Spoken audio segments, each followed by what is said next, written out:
Last time I was talking about the flood in Erftstadt, and I was hinting at a crisis of democracy that has been affecting many Western countries, but in a very substantial way, Germany. When it comes to elections, the candidates up for election are not necessarily the best candidates. So usually we can pick between the lesser of a few evils. Now in this case in Germany we have the Christian Democrats, laschet as candidate. Then we have the Social Democrats, Olaf Scholz, Alternative for Germany, Weidel, the FDP, Liberal Democrats, and it's Christian Lindner. Then we have the leftist party, Bartsch, and the Green Party with Baerbock as their candidate. When it comes to the major parties like the CDU and the SPD, it doesn't matter who makes it.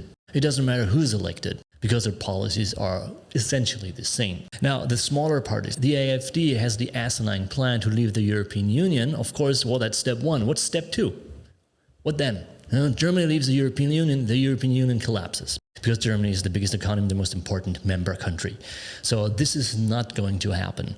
What about the FDP? The FDP, well, they're kind of they're a boring party because usually their policy is very, very similar to the CDU's policy and the SPD's policy. And then we have Die Linke. They want to reinstitute communism, which is not going to happen.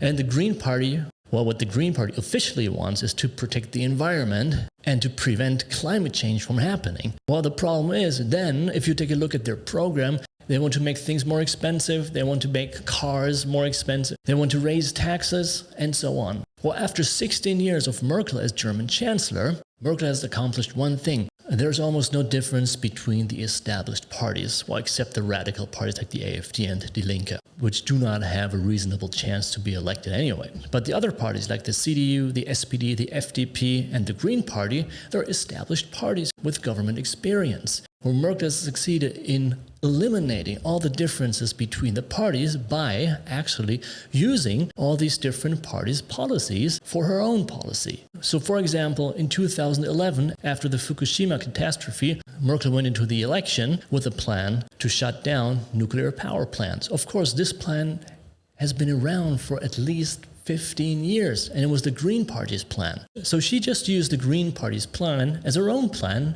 to be re-elected, and it worked. Then, of course, the next election, she thought it was a good idea to use the Social Democrats' plan to make gay marriage legal. Many people liked that idea, so she was re-elected, but it was not her original plan. So she's very good at using other people's plans as her own, which makes her the biggest opportunist of all German politicians. And that's not something. So the problem is, although there are 6 candidates up for election in Germany this year, actually there's only 4 viable candidates, which is again Armin Laschet, Olaf Scholz, Christian Lindner, and Annalena Baerbock. And it doesn't really matter which one is elected anyway, because their policies are more or less the same.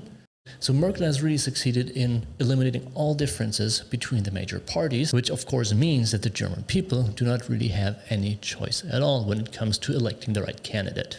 Anyway, the situation now is a bit more complicated because it might change any time due to the flooding in Erftstadt. But it's getting more interesting day by day. So let's see what happens. Thank you and see you next time. And don't forget to subscribe to this channel.